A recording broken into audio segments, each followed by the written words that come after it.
또 그가 내게 말하기를, 이 말은 신실하고 참된지라.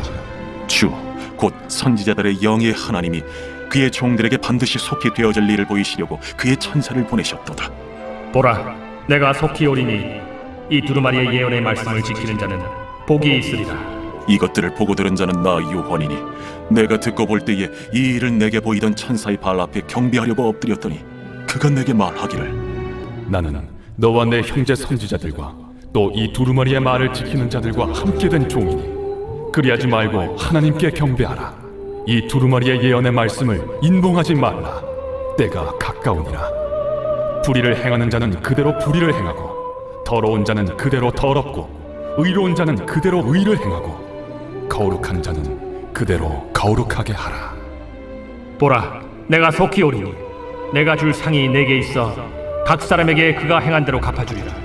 오늘 본문인 22장 6절부터는 요한계시록 전체의 결론에 해당하는 내용입니다.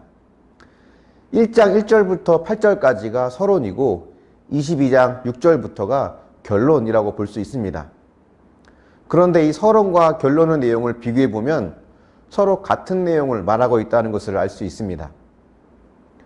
계시가 하나님으로부터 시작되어서 천사를 통해 요한에게 전달되었다는 이 계시의 전달 과정도 서론과 결론이 모두 같이 이야기하고 있습니다.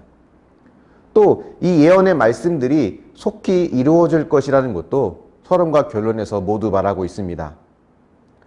하지만 오늘 7절에서는 어떤 사람에게 이 계시의 내용들이 의미가 있게 되는 것인지를 말해주고 있는데요.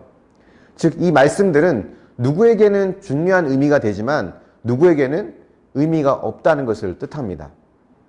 어떤 사람에게 의미가 있는 것이 될까요? 그것은 이 두루마리의 예언의 말씀을 지키는 자라고 합니다. 즉, 말씀대로 살아내는 자를 말하는 거죠. 말씀을 많이 아는 자, 말씀의 지식이 많은 자라고 하지 않습니다. 만일 말씀을 많이 알고 말씀의 지식이 많은 자는 복이 있으리라고 하였다면 바리새인이나 율법사들이 가장 큰 복을 받은 사람이 될 것입니다. 하지만 그들은 늘 예수님과 갈등의 관계를 가졌고 끝내 예수님을 못 박아 죽게 하였죠.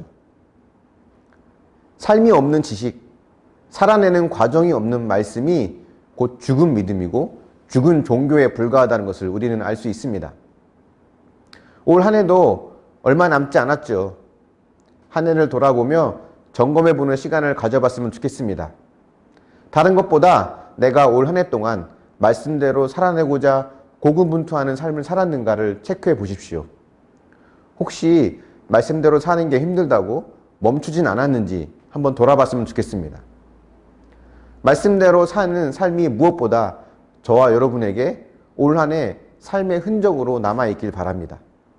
물론 실패도 하고 넘어지기도 합니다. 하지만 그럼에도 포기하지 않고 말씀대로 살고자 하는 모습을 가진 자가 복이 있는 자라는 것을 기억하시기 바랍니다. 요한계시록이라고 하는 이 엄청난 계시를 천사에게 받은 요한은 큰 충격과 감동을 받았을 것입니다. 그래서 요한은 천사에게 엎드려 경배하려고 합니다.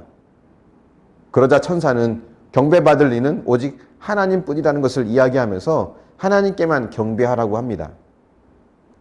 요한에게 엄청난 충격과 감동을 준 천사라고 해도 그 천사는 사실 하나님의 신부름꾼에 불과한 것입니다.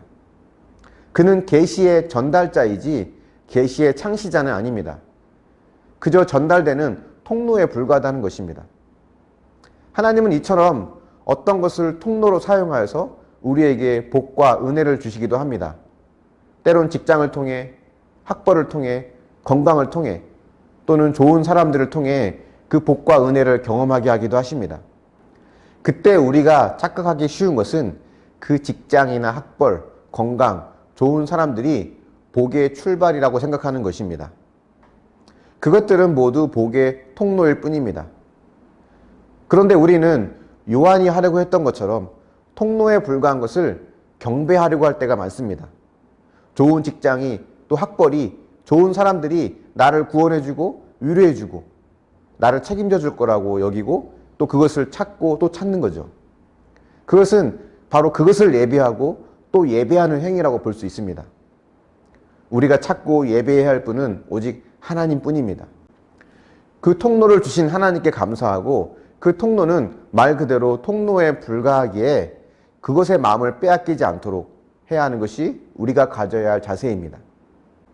요즘 우리 주변에는 우리의 마음을 빼앗을 만한 것이 얼마나 많은지 모르겠습니다.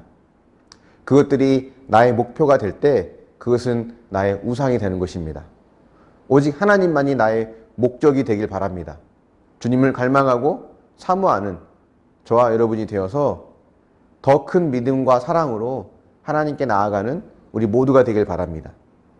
묵상해 보십시오. 어떤 상황에도 하나님의 말씀을 듣고 지키려고 합니까? 아니면 다른 것이 나를 지켜줄 것으로 여겨서 그것을 찾고 있습니까? 나의 우상이 되어 나의 마음을 빼앗을 만한 것은 무엇이 있다고 생각하십니까? 기도하겠습니다. 사랑의 하나님, 감사합니다. 아무리 큰 계시의 말씀, 좋은 말씀이라 할지라도 말씀대로 살아내는 나의 삶이 없을 때에는 그것은 죽은 종교에 불과하다는 것을 다시 한번 고백합니다. 올 한 해를 돌아보며 내가 얼마나 하나님 말씀대로 살기 위해 고군분투하며 애를 쓰며 살았는지를 돌아보길 원합니다. 그래서 올해보다 내년에 더 하나님 말씀을 가까이 하며 말씀대로 사는 삶이 될 수 있도록 주님 도우시고 인도하여 주시길 원합니다. 하나님, 무엇보다 축복의 통로에 불과한 것을 우리가 축복의 근원으로 여기며 경배하는 자가 되지 않길 원합니다. 나에게 참된 구원과 기쁨과 위로를 주신 분은 하나님 한 분뿐임을 기억하고 그분 앞에 경배하고 그분을 예배하는 자가 될 수 있도록 인도하여 주시옵소서. 수단에 불과한, 통로에 불과한 것을 경배하고 예배하는 어리석은 자가 되지 않게 하여 주시옵소서. 오직 주님만 따르고 사랑할 수 있도록 축복하여 주시옵소서. 감사드리며 예수님의 이름으로 기도합니다. 아멘.